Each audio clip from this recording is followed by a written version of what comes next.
ਸੁਖਬੀਰ ਬਾਦਲ ਅਤੇ ਬਿਕਰਮ ਮਜੀਠੀਆ ਵੱਲੋਂ ਲਗਾਤਾਰ ਸੁਖਜਿੰਦਰ ਸਿੰਘ ਰੰਧਾਵਾ ਖਿਲਾਫ ਲਗਾਏ ਜਾ ਰਹੇ ਦੋਸ਼ਾਂ ਦਾ ਸਖਤ ਸ਼ਬਦਾਂ 'ਚ ਜਵਾਬ ਦਿੱਤਾ ਹੈ। ਸੁਖਜਿੰਦਰ ਸਿੰਘ ਰੰਧਾਵਾ ਨੇ ਕਿਹਾ,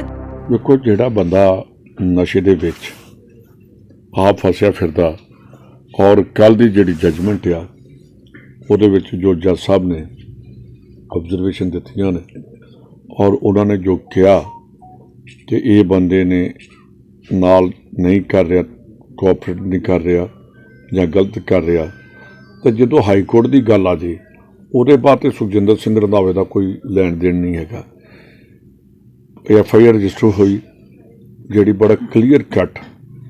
ਉਹਦੇ ਵਿੱਚ ਆਰਡਰ ਦਿੱਤੇ ਨੇ, ਤੁਹਾਨੂੰ ਮੈਂ ਬਾਅਦ 'ਚ ਦੇ ਦਾਂਗਾ, ਤੁਸੀਂ ਆਪਣੇ ਮੇਰੇ 'ਤੇ ਵੀਡੀਓ 'ਤੇ ਚਲਾ ਵੀ ਸਕਦੇ ਹੋ ਕਿ ਉਹਨਾਂ ਨੇ ਇਹ ਕਿਹਾ ਕਿ ਜੋ AG ਨੇ ਲਿਖਿਆ, ਜੋ ਪੁਲਿਸ ਨੇ ਕੀਤਾ ਉਹ ਬਿਲਕੁਲ ਠੀਕ ਆ ਔਰ ਉਹਨੂੰ ਠੀਕ ਮੰਨਿਆ ਗਿਆ। ਜੇ ਆਪਾਂ ਇਹ ਕਹੀਏ ਕਿ ISI ਦੀ ਗੱਲ ਕੀਤੀ ਇਹਨੇ ਜਾਂ ਕੋਈ ਹੋਰ ਗੱਲ ਕੀਤੀ, ਇਹਦੇ 'ਚ ISI ਦਾ ਵੀ ਮੇਰੇ ਖਿਆਲ ਕੋਈ ਨਾਂ ਲਿਆ, ਅਤੇ ਤੁਹਾਨੂੰ ਸਾਰੀ ਦੁਨੀਆ ਨੂੰ ਪਤਾ ਕਿ ਪੰਜਾਬ ਦੇ ਵਿੱਚ ਨਸ਼ਾ ਹੈਰੋਇਨ ਜਿਹੜੀ ਉਹ ISI ਪਾਕਿਸਤਾਨ ਜਿਹੜਾ ਉਹ ਸਪਲਾਈ ਕਰਦਾ, ਅਤੇ ਫਿਰ ਤਾਂ ਇਹਨੇ ਆਪ ਹੀ ਕਲੀਅਰ ਕਰ ਦਿੱਤਾ ਕਿ ISI ਦਾ ਏਜੰਟ ਸੁਖਜਿੰਦਰ ਸਿੰਘ ਰੰਧਾਵਾ ਨਹੀਂ। ਨਾਲੇ ਮੈਨੂੰ ਜਿਹੜੇ ਜਨਰਲ ਡਾਇਰ ਨੂੰ ਜਿਨ੍ਹਾਂ ਨੇ ਆਪਣੇ ਘਰ ਬੁਲਾ ਕੇ ਅੱਜ ਸਾਲ ਦਾ ਗਣਤੰਤਰ ਦਿਵਸ ਵੀ ਆ ਉਹਨੇ ਵਧਾਈ ਦਿੱਤੀ, ਅਤੇ ਮੈਨੂੰ ਬੜਾ ਹੈਰਾਨਗੀ ਹੋਈ ਕਿ ਜਿਨ੍ਹਾਂ ਨੇ ਦੇਸ਼ ਦੀ ਆਜ਼ਾਦੀ ਦੇ ਪਰਵਾਨਿਆਂ ਨੂੰ ਗੋਲੀਆਂ ਨਾਲ ਮਾਰਿਆ ਹੋਏ ਅਤੇ ਉਸ ਡਾਇਰ ਨੂੰ ਆਪਣੇ ਘਰ 'ਚ ਇਹਨਾਂ ਨੇ ਬੁਲਾ ਕੇ ਉਹਦਾ ਸਨਮਾਨ ਕੀਤਾ ਹੋਏ, ਸਨਮਾਨਿਤ ਕੀਤਾ ਹੋਏ, ਅਤੇ ਅੱਜ ਉਸ ਪਰਿਵਾਰ ਦਾ ਬੰਦਾ ਕਹਿੰਦਾ ਜੀ ਗਣਤੰਤਰ ਦਿਵਸ ਦੀ ਤੁਹਾਨੂੰ ਮੈਂ ਸਾਰਿਆਂ ਨੂੰ ਮੁਬਾਰਕਬਾਦ ਦੇਣਾ, ਉਹਦੇ ਕੋਲੋਂ ਮੈਨੂੰ ਸਰਟੀਫਿਕੇਟ ਲੈਣ ਦੀ ਕੋਈ ਲੋੜ ਨਹੀਂ। ਉਹਨੂੰ ਇੱਕ ਫੋਬੀਆ ਸਿਰਫ ਸੁਖਜਿੰਦਰ ਸਿੰਘ ਰੰਧਾਵੇ ਦਾ ਕਿ ਰੰਧਾਵਾ ਜੇ ਰੰਧਾਵਾ ਉਹ। ਮੈਂ ਇਹਨੂੰ ਪੁੱਛਣਾ ਚਾਹੁੰਦਾ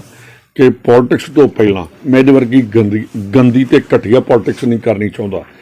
ਤੁਸੀਂ ਆਪ ਜਿਹੜੇ ਚੈਨਲ ਵਾਲੇ ਹੋ, ਤੁਹਾਨੂੰ ਮੇਰੀ ਰਿਕੁਐਸਟ ਹੈ ਕਿ ਥੋੜ੍ਹੀ ਜਿਹੀ ਮਿਹਨਤ ਕਰੋ। ਜਿਸ ਵੇਲੇ ਪੋਲੀਟਿਕਸ ਦੇ ਵਿੱਚ ਆਇਆ ਇਹਦਾ ਦੇਖੋ, ਇਹਦਾ ਬੈਂਕਰਪਟ ਹੋ ਗਿਆ ਸੀ, ਇਹ ਕਰਜ਼ਾਈ ਸੀਗੇ, ਇਹਨਾਂ ਆਪਣੀਆਂ ਫੈਕਟਰੀਆਂ ਵੇਚ ਦਿੱਤੀਆਂ, ਅਤੇ ਜਿਸ ਵੇਲੇ ਪੋਲੀਟਿਕਸ ਦੇ ਵਿੱਚ ਆਇਆ ਇਹ ਪ੍ਰਾਪਰਟੀ ਕਿੱਥੋਂ ਆਈ, ਇਹ ਲੋਕ ਇਹਦੇ ਕੋਲ ਹਿਸਾਬ ਮੰਗਦੇ ਨੇ। ਦੂਸਰੀ ਜਿਹੜੀ ਚੀਜ਼ ਆ, ਇਹਨੇ ਜਿਹੜੀ ਗੱਲ ਕੀਤੀ ਆ ਦੇਸ਼ ਭਗਤੀ ਦੀ, ਇਹਦੀ ਦੇਸ਼ ਭਗਤੀ ਦਾ ਸਾਰਿਆਂ ਨੂੰ ਪਤਾ। ਔਰ ਤੀਸਰਾ ਨੇ ਕਿਹਾ ਕਿ ਮੇਰੀ ਇਹ ਨੋਮੀਨੇਸ਼ਨ ਰੋਕਣੀ ਚਾਹੁੰਦੇ ਨੇ, ਅਤੇ ਜੇ ਉਹਦੇ ਸੁਖਪਾਲ ਖਹਿਰਾ ਅੰਦਰ ਰਹਿ ਕੇ ਆਪਣਾ ਨੋਮੀਨੇਸ਼ਨ ਪੇਪਰ ਫਾਈਲ ਕਰ ਸਕਦਾ, ਅਤੇ ਕੀ ਗੱਲ ਇਹਦਾ ਨੋਮੀਨੇਸ਼ਨ ਪੇਪਰ ਉੱਥੋਂ ਤੱਕ ਜੇਲ੍ਹ 'ਚੋਂ ਬਾਹਰ ਆਉਂਦਾ ਦਾ ਗਿੱਲਾ ਹੋ ਜਾਏਗਾ? ਇਹਦਾ ਜੇ ਉਹਦਾ ਹੋ ਸਕਦਾ, ਜਿਹੜੇ ਕਿ ਜੇਲ੍ਹ 'ਚ ਬੈਠੇ ਗੁੰਡੇ ਆਪਣੇ ਉੱਥੋਂ ਅੰਦਰੋਂ UP ਦੇ ਵਿੱਚ ਆਪਣੇ ਪੇਪਰ ਫਾਈਲ ਕਰਦੇ ਨੇ ਅਤੇ ਗੁੰਡੇ ਜੇਲ੍ਹ 'ਚ ਬੈਠੇ ਜਿੱਤ ਜਾਂਦੇ ਨੇ, ਅਤੇ ਕੀ ਗੱਲ ਇਹ ਜੇਲ੍ਹ 'ਚੋਂ ਆਪਣਾ ਨਸ਼ਾ ਤਸਕਰ ਜਿਹਦੀ ਹਾਈ ਕੋਰਟ ਨੇ ਜ਼ਮਾਨਤ ਕੈਂਸਲ ਕੀਤੀ ਆ, ਐਲੀਗੇਸ਼ਨ ਮੇਰੇ 'ਤੇ ਲਾ ਰਿਹਾ, ਐਲੀਗੇਸ਼ਨ ਚੰਨੀ ਸਾਹਿਬ 'ਤੇ ਲਾ ਰਿਹਾ, ਐਲੀਗੇਸ਼ਨ ਕਾਂਗਰਸ ਦੇ ਲੀਡਰਾਂ 'ਤੇ ਲਾ ਰਿਹਾ, ਅਤੇ ਇਹਦੇ 'ਚ ਇਹਨੂੰ ਆਪਣੀ ਪੀੜੀ ਥੱਲੇ ਸੁੱਟਾ ਫੇਰਨਾ ਚਾਹੀਦਾ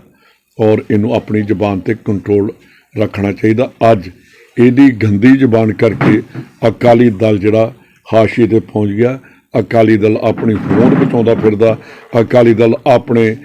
ਜ਼ਮੀਨ ਲੱਭ ਰਿਹਾ। ਇਸ ਕਰਕੇ ਮੈਂ ਇਹਨੂੰ ਕਹਿੰਦਾ ਕਿ ਵੱਡੇ ਬਾਦਲ ਸਾਹਿਬ ਨੂੰ ਮੈਂ ਕਹਿੰਦਾ ਕਿ ਬਾਦਲ ਸਾਹਿਬ ਇਹ ਜ਼ਬਾਨ ਨੂੰ ਲਗਾਮ ਦਿਓ ਜੇ ਤੁਸੀਂ ਆਪਣੇ ਆਪ ਨੂੰ ਬਚਾਉਣਾ। ਗੁਰਦਾਸਪੁਰ ਤੋਂ ਜਤਿੰਦਰ ਕੁੰਦਲ, ਇੰਡੋਸ TV, ਆਸਟ੍ਰੇਲੀਆ।